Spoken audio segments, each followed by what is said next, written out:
Hello students, welcome to my YouTube channel learning with wisdom.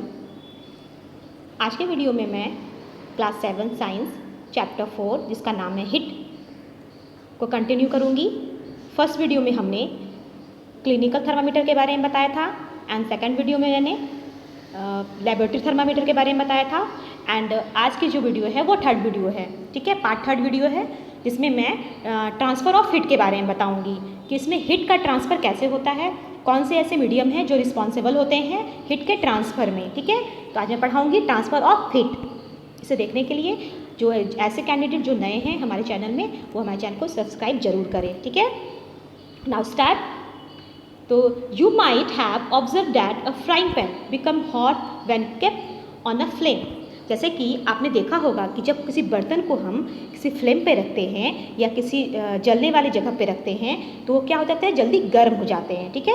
It is because the heat passes from the flame to the utensil. तो इसमें क्या होता है, ये इस कारण होता है कि जब जो हीट होती है वो फ्लेम से कहाँ चली जाती है, उस यूटेंसाइल में यानी उस बर्तन में चली जाती है, ठीक है। When the pen is removed from the fire, it slowly cools down. जब आप उस यूटेंसाइल को यानी उस बर्तन को उस फ्लेम से हटा देते हैं तो धीरे धीरे क्या होने लगती है, ठंड होने लगती है, ठीक है। It slowly cools down, okay. Why does it cool down? तो ये ठंडा क्यों हो जाता है? The heat is transfer from the pan to the surrounding. तो यहाँ क्या होता है, जो हीट होती है वो क्या होते हैं, बर्तन से यानी यूटेंसाइल से हमारे सराउंडिंग एरिया में ट्रांसफ़र होने लगते हैं, okay. So you can understand that in both cases the heat flow from a hotter object to a colder object. तो इस प्रकार क्या होता है, तो आप समझ सकते हैं कि दोनों स्थितियों में यानी दोनों केस में क्या होता है, जो हीट होती है वो हॉट ऑब्जेक्ट से कोल्डर ऑब्जेक्ट की ओर क्या होती है, फ्लो करती है, okay. In fact in all cases heat flow from a hotter object to a colder object. तो आप समझ गए होंगे। तो इसमें क्या होता है, यानी दोनों केस में क्या होता है, जो भी ऑब्जेक्ट है यानी जो गर्म ऑब्जेक्ट है वो ठंडे ऑब्जेक्ट की ओर क्या हो जाएगी, फ्लो होने लगेगी। How does heat flow, let us investigate. तो ये हीट जो होती है वो हमेशा क्या होती है, वो फ्लो होती है, तो वो कैसे फ्लो होती है, इसका ट्रांसफ़र कैसे होता है, ठीक है। तो इसके लिए हमको क्या करना पड़ेगा, इन्वेस्टिगेट करना पड़ेगा, ठीक है। तो हम लोग एक्टिविटी के थ्रू जानेंगे। तो एक्टिविटी 4.6 जिसमें है टेक ए रड और flat strip of a metal से ऑफ एल्युमिनियम और आयरन। तो आपको क्या करना है, एल्युमिनियम या आयरन के किसी ऐसे मेटल को लेना है, या वो रड भी हो सकता है या कोई चपटी हुई यानी कि जो फ्लैट पट्टी भी हो सकती है, ठीक है, फ्लैट स्ट्रिप भी हो सकती है, okay. Fix a few small wax pieces on the rod. आपको क्या करना है, उस रड में जो मोम होते यानी जो वैक्स होते हैं उसके छोटे छोटे टुकड़े को चिपकाना है उस रड में। This pieces should be at nearly equal distance, ठीक है। आपको क्या करना है, ये जो वैक्स के टुकड़े हैं उन्हें रड पे एक समान दूरी पे चिपकाना है, यानी जिनका डिस्टेंस है वो समान होनी चाहिए। जैसे कि 4.7 में फिगर दिखाया है, देखिए ये वाला फिगर, ये रड है, ये क्या है, ये रड है, देखिए, और ये वैक्स है, यानी वैक्स की जो दूरी है वो एक समान डिस्टेंस में है, okay. Then next, clamp the rod of a stand. अब क्या करना है, इस रड को क्लैम्प करना है, यानी कि किसी चीज़ में आपको उसको रखना है, ठीक है, स्टैंड करना, फिक्स करना है। तो if you do not find a stand you can put one end of the rod in between bricks. अगर आपके पास कोई स्टैंड नहीं है तो आप क्या कर सकते हैं, आप ब्रिक्स का भी यूज़ कर सकते हैं, आप ईंटे का भी यूज़ कर सकते हैं। यानी देखिए यहाँ पे 2 ब्रिक्स लिया गया है, ठीक है, और 2 ब्रिक्स के बीच में इस रड को रखा गया है, ठीक है। उसके बाद नेक्स्ट है, now hit the other end of the rod and observe. अब आपको क्या करना है, अब जो रड है उसके दूसरे सिरे को यानी कि अदर सिरे को क्या करना है, गर्म करना है, यानी कि अदर एंड। ये जो देखिए ये क्या है, ये रड है, ये रड है, यानी इसका ये क्या है, फर्स्ट सिरा, ये सेकंड सिरा। तो ये वाला जो फर्स्ट सिरा है इसको क्या करना है, गर्म करना है किसी कैंडल की सहायता से, ठीक है। अब next, what happened the wax pieces, do this pieces begin to fall, which pieces fall the first? Do you think that heat is transferred from the end nearest to the flame to the other end. आपको बताना है कि क्या होता है। ये जो मोम के टुकड़े हैं, आपको क्या करना है, जब उसे गर्म करते हैं तो आपको ध्यानपूर्वक देखना है, यानी केयरफुली तरीके से देखना है। ये जो ब्रिक्स में जो हमने रड लगाया था और उस रड में मैंने वैक्स को फिक्स किया था एक समान डिस्टेंस में, और उसे हमने गर्म किया उसके एक सिरे को, तो वो मोम के जो टुकड़े होते हैं उसका होता क्या है, क्या ये टुकड़े क्या गिरना आरंभ कर देते हैं। ठीक है, कौन सा टुकड़ा सबसे पहले क्या होता है, वो गिरता है। क्या आप सोच सकते हैं, do you think that heat is transfer from the end nearest to the flame to the other end. तो क्या आप सोच सकते हैं कि जो हीट होती है वो फ्लेम के सबसे निकट के सिरे से दूसरे सिरे की ओर क्या होती है, ट्रांसफ़र होती है। यानी कहीं ना कहीं आपके माइंड में ये आ रहा होगा कि हमने तो इस सिरा को गर्म किया था, हमने तो इस सिरा को गर्म किया था, लेकिन यहाँ के जो ये जो पार्ट है गर्म होते गया, तो गर्म होते होते जो हीट है, हीट आगे की ओर बढ़ते गया यहाँ तक पहुँच गया। तो इससे क्या हो गया, सारे वैक्स गल कर के नीचे गिरने लगे, ये सारे वैक्स गल के गिरने लगे। क्यों? क्योंकि ये जो रड है वो गर्म होने लगे, यहाँ पे क्या होने लगा, हीट का ट्रांसफ़र होने लगा, हीट एक जगह से दूसरी जगह की ओर बढ़ने लगे। ओके, तो आप स्टूडेंट आप समझ गए होंगे हीट का ट्रांसफ़र, ये एक्टिविटी के थ्रू आपने समझा। Next, the process by which heat is transferred from the hotter end to the colder end of an object is known as conduction। तो आप समझ गए होंगे स्टूडेंट, जैसे कि मान लीजिए हमने ये रड लिया, ठीक है, और इसे हमने गर्म किया, ठीक है, कैंडल से गर्म किया। ये वाला पार्ट क्या था, गर्म था, लेकिन ये पार्ट तो कोल्डर था, लेकिन हमने ये पार्ट को गर्म किया तो धीरे धीरे कोल्डर वाला पार्ट भी गर्म होते गया। तो ये एक ऐसा प्रोसेस है जिसमें कोई भी ऑब्जेक्ट क्या करते हैं, वो हॉटर इंड से कोल्डर इंड की ओर बढ़ते हैं। ठीक है, तो उसे क्या कहा जाता है, उसे कंडक्शन कहा जाता है। क्या कहता है, कंडक्शन, कंडक्शन कहा जाता है। ये हमेशा याद रखेंगे। और कंडक्शन को हिंदी में चालन बोलते हैं, यानी कि ऐसे ऑब्जेक्ट यानी ऐसे सब्सटेंस जो अपने से होकर हीट को आसानी से जाने देती है, उसे क्या कहते हैं हम लोग, हीट का कंडक्शन कहते हैं। ओके, आप समझ गए होंगे। Then next, heat is transfer by the process of conduction. तो आप समझ गए होंगे कि हीट का जो ट्रांसफर हुआ किस प्रोसेस के थ्रू हुआ, ये कंडक्शन प्रोसेस के थ्रू हुआ। Do all substances conduct heat easily. तो क्या जितने भी सारे ये हैं सबस्टेंस है वो सारे क्या करते हैं, कंडक्शन प्रोसेस का यूज़ करते हैं। जैसे कि हमने यहाँ पे कुछ एग्जाम्पल्स दिए होंगे, जैसे कि यहाँ देखिए ये वाला में क्या है, कुछ एग्जाम्पल्स हैं। मैंने एक्टिविटी बताया था, यहाँ पे कुछ एक्टिविटी है। तो पहले हम ये पढ़ लेते हैं, कंडक्शन, ठीक है, यहाँ तक पढ़ा हमने। अब कंडक्शन का एग्जाम्पल क्या है, तो in solids generally the heat is transfer by the process of conduction. यानी कि जितनी भी सॉलिड चीज़ हैं वो क्या करते हैं, हीट को ट्रांसफ़र होने में हेल्प करते हैं, यानी कि वो हीट को पास करने में हेल्प करते हैं। तो ये कौन सा प्रोसेस है, ये कंडक्शन प्रोसेस है। ओके, जैसे कि यहाँ पे कुछ एक्टिविटी दिए गए हैं।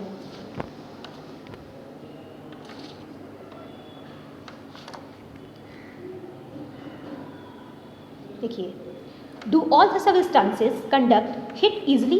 तो क्या जितने भी सबस्टेंस हैं वो क्या करते हैं, हीट को इजली तरीके से क्या करते हैं, पास कर सकते हैं। एक क्वेश्चन है, you must have observe that the metallic pan for cooking has a plastic और वुडन हैंडल। तो आपने देखा होगा कि खाना बनाने वाला जो बर्तन होता है या यूटेंसाइल होता है, उसमें जो एक प्लास्टिक के या लकड़ी की हत्थी लगी होती है, एक हैंडल लगी होती है, जिसे हम लोग क्या करते हैं, पकड़ते हैं। Can you lift a hot pan by holding it from the handle without getting hurt. तो क्या आप किसी भी गर्म बर्तन को क्या करते हैं, हत्थी से पकड़ कर बिना हाथ जलाए उठा सकते हैं। यस, क्योंकि ये जो हैंडल होती है, मान लीजिए ये हमने कुछ पेन बनाया और ये वाला जो हैंडल होता है, ठीक है, जैसे नॉन स्टिक बर्तन में ये हैंडल प्लास्टिक का होता है, तो हम ये क्यों पकड़ते हैं, ताकि ये पार्ट क्या है, गर्म नहीं होगा, यहाँ तक हीट नहीं पहुँच पाएगी, ठीक है, और ये पार्ट क्या हो जाएगा, गर्म हो जाएगा। तो इससे हम पकड़ते हैं तो क्या होता है, हमारे हाथ नहीं जलेंगे, इसलिए वुडन हैंडल या प्लास्टिक के हैंडल लगे होते हैं। ओके, तो इसे समझने के लिए हम लोग एक्टिविटी 4.7 पढ़ेंगे। ओके, जैसे कि heat water in a small pan और अ बीकर। आपको क्या करना है, कोई एक बीकर लेना है और उस बीकर में क्या करना है आपको, गर्म पानी को रखना है। कोई छोटा सा पैन या बीकर लेना है, उसमें आपको गर्म पानी को डालना है, ठीक है। Collect some articles such as a steel spoon, plastic scale, pencil and divider. आपको कुछ ऐसे सामान को कलेक्ट करना है। तो वो सामान कौन सा है, स्टील की चम्मच है, प्लास्टिक है, ठीक है, स्टील के चम्मच यानी spoon, plastic scale, pencil and divider, ये सारी चीज़ को कलेक्ट करना है। Deep one inch of each of this articles in hot water.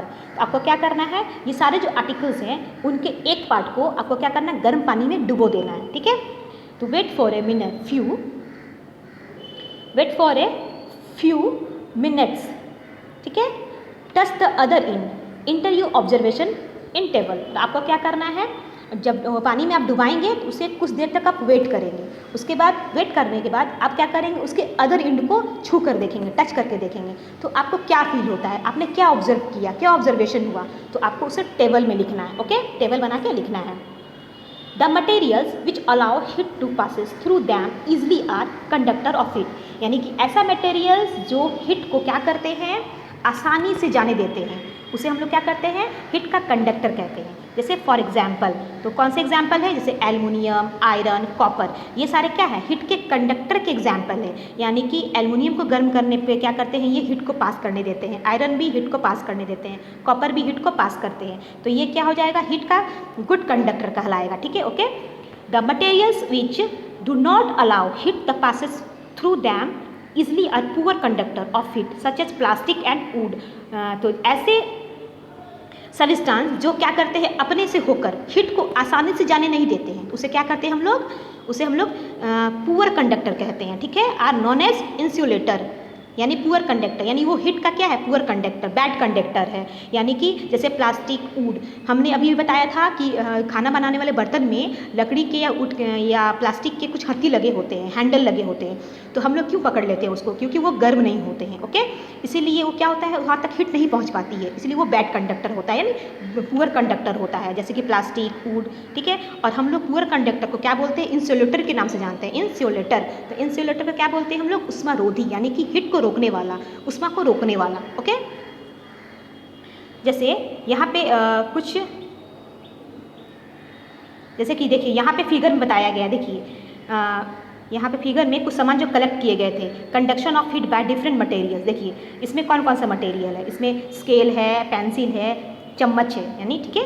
तो ये सारे कलेक्ट करना है, आपको देखना है। तो आप समझ गए होंगे कि स्पून में क्या होता है, स्पून हीट का गुड कंडक्टर होता है, लेकिन ये जो पेंसिल है, स्केल है, वो बैड कंडक्टर होता है, क्योंकि ये वुड के बने होते हैं, okay. Then next, the water and air are poor conductor of heat. तो वाटर जो होते हैं और जो एयर होते हैं वो भी हीट के क्या होते हैं, पुअर कंडक्टर होते हैं। फिर भी then how does the heat transfer take place in this substances. फिर भी इस सबस्टांसेस में जो हीट कैसे ट्रांसफर होता है, वाटर तो एयर पुअर कंडक्टर है हीट का, तो यहाँ इसमें हीट का कैसे ट्रांसफर होता है, ठीक है। लेट अस फाइंड आउट, हम इसे फाइंड करेंगे, ओके। तो एक्टिविटी 4.8 के through, take a round bottom flask, if flask is not available a beaker can be use. आपको बॉटम फ्लास्क लेना है, यानी गोल फ्लास्क लेना है। अगर आपके पास गोल फ्लास्क नहीं है तो आप बीकर का भी यूज़ कर सकते हैं। Fill it 2/3 with water. आपको उसमें 3/4 यानी 2/4 क्या करना है, पानी भर देना है, 2/3 पानी भर देना है उस फ्लास्क में, बॉटम फ्लास्क में। Place it one A tripod, और आपको क्या करना है उसको, जैसे कि ये ट्राइपॉड है, ये स्टैंड है, ट्राइपॉड इसका 3 स्टैंड होता है, ओके। और यहाँ पे हमको क्या करना है, वो फ्लास्क को स्टैंड करना है, ऐसे करके ये फ्लास्क को यहाँ पर रख देना है, ये ट्राइपॉड है, ठीक है, उसको स्टैंड करना है। उसके बाद नेक्स्ट है, और make some arrangement to place the flask in such a way that you can heat is by placing a candle below it. तो आपको क्या करना है, उसको ऐसा रखना है ताकि आप नीचे, उसके नीचे मोमबत्ती रखकर इसे गर्म कर सकते हैं, ओके। तो उसके बाद नेक्स्ट है, wait till the water in the flask is still. और आपको क्या करना है, जब तक फ्लास्क में जो वाटर है, जब तक वो स्थिर नहीं हो जाते हैं, तब तक आपको वेट करना है, okay. Place a crystal of potassium permanganate at the bottom of flask gently using a straw. और आपको क्या करना है, पोटेशियम परमैंगनेट का एक क्रिस्टल को धीरे से रखना है। अब ये क्रिस्टल क्या करेंगे, क्रिस्टल के ठीक नीचे मोमबत्ती जलाकर आपको गर्म करना है। ओके, जैसे कि यहाँ पे फिगर में बताया गया है, देखिए ये फिगर है। ओके, देखिए ये क्या है, ये ट्राइपॉड है, ये स्टैंड है, ठीक है, जिसमें ये आग जल रहे हैं, ठीक है। और ये वाला जो चरकोट पार्ट देख रहे हैं आप, इसमें क्या है, ये वाला ये पोटेशियम परमैंगनेट का एक ट्रे है। ओके, और ये वाला फ्लैक्स है, और इस फ्लैक्स में पानी है। और जब इसे गर्म करते हैं तो ये क्या होता है हम आगे देखेंगे।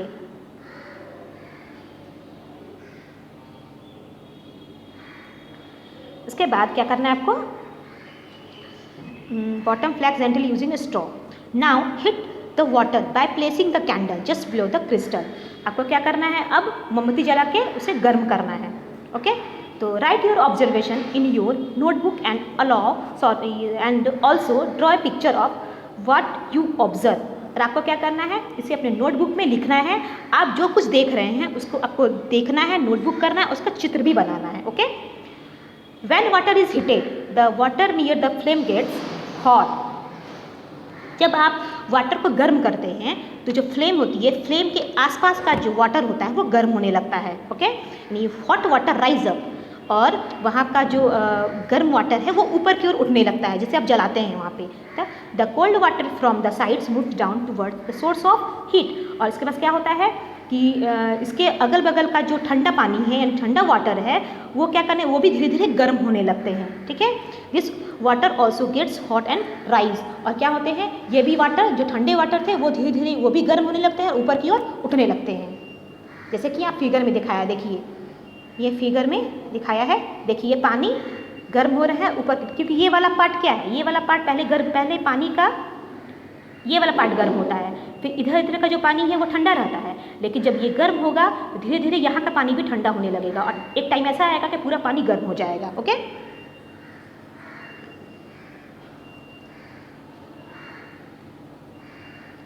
देन नेक्स्ट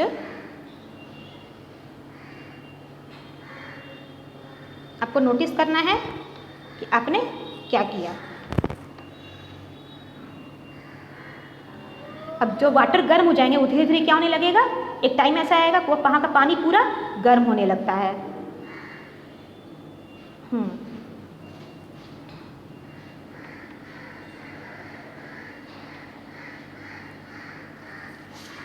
तो यहाँ पे जैसे कि हमने बताया कि जैसे कि पानी वहाँ गर्म होने लगता है, ठीक है, तो इसमें क्या होता है कि जो अगल बगल का वाटर है वो भी क्या करने लगते हैं, वो भी गर्म होते हैं। तो ऐसे प्रोसेस में क्या होता है, ये प्रोसेस कब तक चलता है, ये प्रोसेस जब तक चलता है कि जब तक सारा पानी गर्म ना हो जाए। ठीक है, तो उसे हम क्या करेंगे, तो ये जो विधि चलती है इस विधि को क्या कहेंगे हम लोग, ये जो वाटर का विधि चलता है इसमें पानी जो गर्म होते हैं इसे हम लोग कौन सा विधि बोलेंगे, कौन सा थ्योरी बोलेंगे। ठीक है, कहलाते हैं कॉन्वेक्शन। ठीक है, ये कहलाते हैं कॉन्वेक्शन। ठीक है, तो हमने यहाँ बताया कि this process continue till the whole water gets heated, यानी ये प्रोसेस तब तक चलती है जब तक कि सारा पानी गर्म ना हो जाए। This mode of heat transfer is known as, यानी हीट के इस मोड को क्या कहेंगे हम लोग, कॉन्वेक्शन, हिंदी में कहते हैं संवहन। अब नेक्स्ट है, how does the heat travel in air. अब एयर में हीट का ट्रैवल कैसे होता है, हीट का ट्रांसफर कैसे होता है, in which direction does the smoke go, और जो धुएं होते हैं यानी कि स्मोक होते हैं वो किस डायरेक्शन में जाते हैं। The air near the heat source get hot and rises, जो हीट होते हैं उसके आसपास का जो एयर होता है वो गर्म होकर के क्या होने लगते हैं, हीट के कारण गर्म होकर के ऊपर की ओर उठने लगते हैं। Okay, the air from the sides come in to take its place, in this way the air gets heated. The following activity confirm this idea. इसमें क्या होता है, इस तरह क्या होते हैं, जो एयर होते हैं वो भी गर्म होने लगते हैं और ये प्रक्रिया यानी ये प्रोसेस चलती रहती है। तो इसे हम लोग एक्टिविटी 4.9 के द्वारा क्या करेंगे, विचार करेंगे, समझेंगे। Activity 4.9, light a candle. Okay, आपको क्या करना है, एक मोमबत्ती जलाना है। Keep one hand above the flame and one hand on the side of the flame. आपको क्या करना है, अपने एक हाथ को उस फ्लेम के ऊपर रखना है और दूसरे हाथ को उस फ्लेम के साइड में रखना है, उस फ्लेम के साइड में रखना है। Do you hand feel equally hot, तो क्या आपको दोनों हाथ क्या इक्वल रूप से आपका दोनों हाथ क्या इक्वल रूप से गर्म हो रहा है, क्या आप ये फील कर सकते हैं। If not which hands feel hotter and why. यदि ऐसा नहीं है, यदि आपका दोनों हाथ गर्म अनुभव नहीं कर रहा है तो ऐसा क्यों है, ठीक है। तो यहाँ पे कुछ सावधानी दी गई है कि be careful, keep your hands at a safe distance from the flame so that they do not gate burn. आपको सावधानी से अपने हाथ को उस फ्लेम के ऊपर अच्छे से रखना है ताकि आपके हाथ ना जले, ठीक है। नेक्स्ट है, देखिए यहाँ पे फिगर दिखाया गया है, जैसे कि ये कैंडल है, यहाँ पे ये हाथ को साइड पे रखा गया है और इस हैंड को फ्लेम के जस्ट ऊपर रखा गया, ठीक है। जो transfer of heat bye convection in air, यानी कि यहाँ पे हीट का जो ट्रांसफर हो रहा है कन्वेक्शन के थ्रू हो रहा है। Notice that toward the top the air gets heated by convection, ठीक है। तो आपको क्या करना है, ध्यान देना है, नोटिस करना है कि ऊपर का जो एयर था, यानी ऊपर का जो एयर है वो कन्वेक्शन के द्वारा क्या होता है, यानी आपने जो ऊपर हाथ रखा वो हाथ जल्दी गर्म हो गया साइड वाले हाथ के तुलना में। क्यों? क्योंकि ऊपर का जो एयर था वो क्या हो गया, कन्वेक्शन के द्वारा, यानी कन्वेक्शन के द्वारा क्या हुआ, वहाँ का हीट जो है वो ट्रांसफर होने लगा और आपके हाथ तक पहुँचने लगा, इसलिए आपका हाथ जल्दी गर्म हो जाता है। Therefore, the hand above the flame feels hot, ठीक है, on the sides. However, there is no convection and air does not feel as hot as at the top. तो इसलिए जो फ्लेम है, फ्लेम के ऊपर वाला हाथ क्या होता है, वो जल्दी गर्म हो जाता है किसके कंपेयर में, जो साइड में हाथ थे उसके कंपेयर में। इसलिए क्या होता है कि जो ऊपर की जो एयर होती है उसका जो हीट का जो फ्लेम होता है वो ऊपर की ओर क्या होते हैं, जो एयर होता है वो जल्दी गर्म होने लगता है, ठीक है। और साइड वाला जो साइड का जो जगह है, सरफेस एरिया है या इन्वायरमेंट है, वो कम गर्म होता है क्योंकि ऊपर में क्या होता है, कन्वेक्शन प्रोसेस ज़्यादा होता है। The process living in the coastal area, अब यहाँ बताया कि the people living in the coastal area experience an interesting phenomenon. जैसे कि कोस्टल एरिया होते हैं, ठीक है, ये कोस्टल एरिया यानी समुद्र वाले पार्ट, तटीय पार्ट जिसको हम लोग बोलते हैं, समुद्र वाले एरिया को क्या बोलते हैं हम लोग, कोस्टल एरिया बोलते हैं। तो कोस्टल एरिया में रहने वाले जो लोग होते हैं वो बहुत मतलब इंटरेस्टिंग फील करते हैं, खुद को बहुत ज़्यादा एंटरटेनमेंट करते हैं, उस एरिया में अच्छा फील करते हैं, अनुभव करते हैं। तो वहाँ पे होता क्या है, ठीक है, तो वहाँ पे भी क्या होता है, हीट का ट्रांसफ़र होता है। तो वो हीट का ट्रांसफ़र कैसे होता है वो पढ़ेंगे हम लोग। जैसे कि ड्यूरिंग द डे के टाइम में क्या होता है, डे के दौरान क्या होता है, the land gets heated faster than the water. तो दिन के टाइम में क्या होता है, समुद्र वाले एरिया में वहाँ का जो लैंड है, वहाँ का लैंड जल्दी गर्म हो जाता है वाटर की तुलना में, okay. The air over the land become hotter and rise up. इसमें क्या होता है कि हमने जो बताया कि दिन के टाइम में क्या होता है, जो लैंड का यानी जो धरती होती है वहाँ का जो पानी यानी जल है वो जल्दी से गर्म हो जाता है किसकी तुलना में, जो वहाँ का जो लैंड है वो जल्दी गर्म हो जाता है वाटर की तुलना में, ओके। और लैंड के ऊपर का जो वायु होता है यानी एयर होता है वो गर्म होकर ऊपर उठने लगती है, ओके। तो यानी कि land becomes hotter and rise up. The cooler air from the sea rushes in towards the lands to take its place. तो इस स्थिति में क्या होता है, तो यहाँ पे इसका स्थान लेने के लिए जो सी की ओर से आने वाली ठंडी हवा है, यानी समुद्र की ओर से आने वाली जो ठंडी हवा है वो लैंड की तरफ बहने लगती है, फ्लो करने लगती है, ठीक है। The warm air from the lands moves toward the sea to complete the cycle. और ये साइकिल को पूरा करने के लिए क्या करती है, जो लैंड की ओर की लैंड से बहने वाली जो यानी कि लैंड से बहने वाली जो गर्म हवा है वो समुद्र की ओर बह जाती है और समुद्र की ओर से आने वाली जो हवा है वो क्या कहलाती है, सी ब्रीज, यानी कि सी ब्रीज। ये समझ गए होंगे कि लैंड वाला पार्ट है, यानी कि इसमें क्या होता है कि जब ये साइकिल पूरा होता है तो लैंड की ओर से जो आने वाली गर्म हवा है वो समुद्र की ओर बहने लगती है और समुद्र की ओर से आने वाली जो एयर है वो लैंड की तरफ आएगी, तो उसे क्या कहेंगे हम लोग, सी ब्रीज कहते हैं, okay. To receive the cooler sea breeze, इसमें क्या करते हैं हम लोग, सी ब्रीज से जो आने वाली ठंडी हवा है उसको हम लोग रिसीव करते हैं। The windows of the house in coastal area are made to face the sea. तो कोस्टल एरिया में रहने वाले जितने भी लोग हैं वो जो घर बनाते हैं तो वो अपने घर की जो खिड़कियां हैं वो समुद्र की तरफ रखते हैं, उसका जो फेस है समुद्र की तरफ रखते हैं, क्योंकि ऐसा होता है कि जब समुद्र की ओर से आने वाली जो ठंडी हवा है उनकी खिड़की तक पहुंचेगी और उन्हें ठंडी हवा का फील होगा, अनुभव होगा और वो एंटरटेन कर पाएंगे, ओके। अब है जस्ट इसके ऑपोजिट, ये तो डे का टाइम का बात था, अब है एट नाइट, यानी नाइट टाइम में क्या होता है उस कोस्टल एरिया में। तो at night it is actually the reverse, जैसे इसके उल्टा होता है। The water cools down more slowly than the land. तो यहाँ पे क्या होता है, जो लैंड यानी कि जैसे इसके उल्टा होता है क्या कि जो लैंड में जो लैंड की जो हवा होती है और जो समुद्र की हवा होती है, जैसे इसका उल्टा होता है। तो यहाँ पे होता क्या है कि रात के टाइम में होगा कि जस्ट इसका विपरीत चलता है, तो समुद्र से जो समुद्र का जो पानी होता है यानी कि सी वाटर जो होता है वो क्या होता है, लैंड की अपेक्षा यानी लैंड के कंपेयर में जल्दी ठंडा हो जाता है। तो इसलिए जो लैंड की ओर से आने वाली ठंडी हवा होती है वो समुद्र की ओर बहने लगती है, यानी कि वो सी वाटर में बहने लगती है। ओके, तो इसे हम लोग क्या कहेंगे, लैंड ब्रीज। इसे क्या कहेंगे हम लोग, land breeze. Okay, When we come out in the sun, जैसे कि हमें कुछ फिगर दिखा देते हैं, जैसे कि ये फिगर है, देखिए ये कोस्टल एरिया का फिगर है।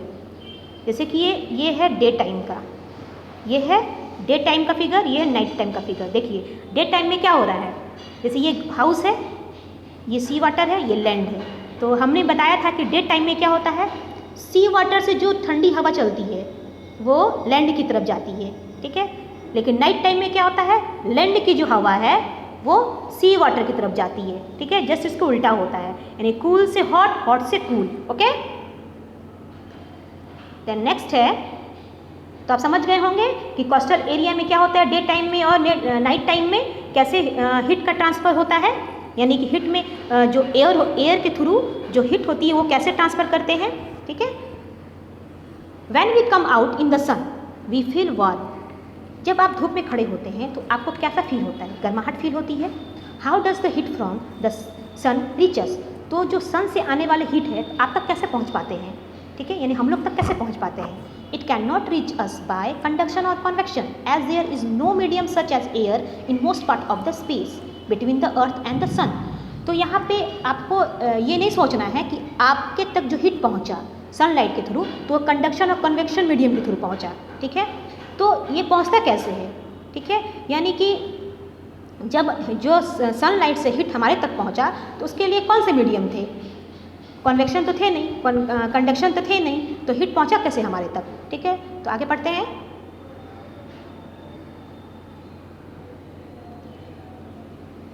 From the sun the heat comes to us by another process known as radiation. तो ये प्रोसेस के थ्रू पहुँचा जिसका नाम क्या है, रेडिएशन। यानी कि सन से जो हीट हमारे तक पहुंचती है वो रेडिएशन के थ्रू पहुंचती है। रेडिएशन को हम लोग हिंदी में विकिरण कहते हैं। यानी कि सन से जो हीट हमारे तक पहुंचती है उसमें कन्वेक्शन और कंडक्शन का कोई भी मीडियम क्या है, उस मीडियम तक हमारे तक नहीं पहुंचती है। तो इसलिए कौन से मीडियम होते हैं, कौन से प्रोसेस होते हैं, radiation. Okay, the transfer of heat bye radiation does not require any medium. यानी कि रेडिएशन के लिए कोई भी मीडियम की ज़रूरत नहीं पड़ती है, ठीक है। ये एक मीडियम नहीं है, जैसे कि रेडिएशन के थ्रू कोई भी मीडियम चाहिए, चाहे वो एयर हो चाहे वो वाटर हो, ये मीडियम नहीं चाहिए। रेडिएशन में क्या होगा, जैसे सनलाइट होगा वो रेडिएशन आप तक पहुंच जाएगी, यानी इसमें कोई मीडियम की ज़रूरत नहीं पड़ती है, ठीक है। जैसे कि मीडियम का मतलब क्या है, जैसे कि हम वाटर रखते हैं, ठीक है, किसी धूप में पानी रखते हैं और वो पानी गर्म हो जाता है, ठीक है, तो वो पानी गर्म मीडियम है, एयर है। जैसे ज़्यादा धूप करती है तो एयर फ्लो करता है, ठीक है, जब हवा चलती है तो वो हवा भी गर्म होने लगती है, तो ये मीडियम है। बट रेडिएशन कोई मीडियम नहीं है, ठीक है। तो रेडिएशन क्या होता है, सनलाइट से जो हमें हीट मिलती है वो रेडिएशन के थ्रू मिलती है, आपको ये याद रखना है। It can take place whether a medium is present और नॉट। यानी कि जब मीडियम रहे चाहे ना रहे, लेकिन सनलाइट से जो हमें हीट मिलती है वो रेडिएशन के थ्रू मिलती है। Okay, when we sit in front of a room heater we get heat by this process. जैसे कि जब आप क्या करते हैं, जब आप रूम हीटर यानी कि हीटर के सामने बैठते हैं तो हमें इसी प्रकार का क्या होता है, इसी प्रोसेस द्वारा हीट प्राप्त होती है। यानी कि जब आप हीटर के पास बैठते हैं तो रेडिएशन के थ्रू ही आप तक क्या पहुंचता है, हीट पहुंचता है, ये भी आपको याद रखना है, ठीक है। A hot utensil kept away from the flame cools down as it transfer heat to the surrounding by a radiation. जैसे कि हीट से हटाकर, माने हीट से यानी कि जब किसी फ्लेम से आप किसी बर्तन को हटाकर ठंडे जगह पर रखते हैं, यानी ठंडे होने के लिए छोड़ देते हैं, तो इसमें क्या होता है, उस बर्तन से जो रेडिएशन निकलते हैं, हीट का जो रेडिएशन निकलता है, वो क्या होता है, हमारे सराउंडिंग एरिया में ट्रांसफ़र होने लगता है। तो इससे क्या होगा, our body to gives heat to the surrounding and receive heat from it by radiation. तो हमारा जो बॉडी होता है उस हीट को रिसीव करने लगता है, क्योंकि सराउंडिंग एरिया में क्या हुआ, उस रेडिएशन के थ्रू, वो उस हीट के थ्रू जो रेडिएशन निकला वो हमारे सराउंडिंग एरिया में फैल जाते हैं, और जिससे हमारा बॉडी भी क्या होता है, उस रेडिएशन के कारण हमारा बॉडी भी गर्म फील करता है। हम लोग क्या करते हैं, उस रेडिएशन को एब्जॉर्ब कर देते हैं, ठीक है, रिसीव कर लेते हैं, तो इसलिए हमारा बॉडी भी गर्म हो जाता है। तो आप समझ गए होंगे रेडिएशन के बारे में। All hot bodies radiate heat, जितने भी हमारे बॉडीज़ होते हैं, अगर वो हीट के थ्रू रेडिएट होगा तो वो गर्म हो जाएगा, ठीक है। When this heat fall on some object, a part of it is reflect, a part is absorb and a part may be transmitted, ठीक है। तो इसमें क्या होता है कि जब ये हीट जो होते हैं रेडिएशन के थ्रू किसी दूसरे ऑब्जेक्ट से टकराते हैं, तो इसमें क्या होता है, इसका कुछ भाग क्या होता है, वो रिफ्लेक्ट होने लगता है, परावर्तित होने लगता है, और कुछ भाग क्या होते हैं, वो अवशोषित, यानी कि वो एब्जॉर्ब होने लगते हैं, ठीक है। तो इसमें क्या होता है, कुछ भाग जो होता है वो भी एब्जॉर्ब होने लगते हैं, कुछ रिफ्लेक्ट होने लगते हैं, okay. Why are you advise to use an umbrella when you go out in the sun. तो जैसे कि हम लोग क्या करते हैं, जब धूप में बाहर जब निकलते हैं तो हम लोग को ये एडवाइस क्यों दिया जाता है कि आप अम्ब्रेला का यूज़ करें, क्यों परामर्श दिया जाता है आपको अम्ब्रेला का यूज़ करने के लिए। तो स्टूडेंट्स आप समझ गए होंगे कि जब हम लोग सनलाइट में निकलते हैं या उस समय धूप तेज रहती है, तो आपको पता है कि सनलाइट से क्या निकलता है, रेडिएशन निकलता है। अगर हम उस अम्ब्रेला को पकड़ के जाते हैं, अम्ब्रेला को लेते हैं, कैरी करते हैं, तो वो जो सनलाइट से रेडिएशन आती है वो डायरेक्ट किसे पड़ेगी, उस अम्ब्रेला को पड़ेगी, और आप तक हीट नहीं पहुंच पाएगा, और आप अपने आप को क्या कर सकते हैं, उस रेडिएशन से बचा सकते हैं। इसीलिए अम्ब्रेला का यूज़ किया जाता है, ओके। और आपको पता है कि सनलाइट से जो रेडिएशन निकलते हैं वो हमारे लिए हार्मफुल होते हैं। इससे क्या होती है, स्किन कैंसर होते हैं, क्योंकि उससे अल्ट्रावायलेट रे जो होता है वो भी निकलता है, ठीक है। तो आप समझ गए होंगे स्टूडेंट्स। तो अब हम नेक्स्ट वीडियो में पढ़ेंगे कि kinds of clothes we wear in summer and winter. हम लोग समर सीजन में और विंटर सीजन में किस टाइप्स के क्लॉथ्स का यूज़ करते हैं, ठीक है, किस टाइप के क्लॉथ्स को पहनते हैं। तो ये हम लोग पार्ट 4 वीडियो में पढ़ेंगे। तो ठीक है स्टूडेंट्स, तो आप अच्छे समझ गए होंगे। आप हमारे वीडियो को पूरी देखेंगे और समझने की कोशिश करेंगे। अगर आप कहीं भी प्रॉब्लम्स हो आप हमारे कमेंट बॉक्स पर लिख सकते हैं, ओके। इससे थैंक यू सो मच।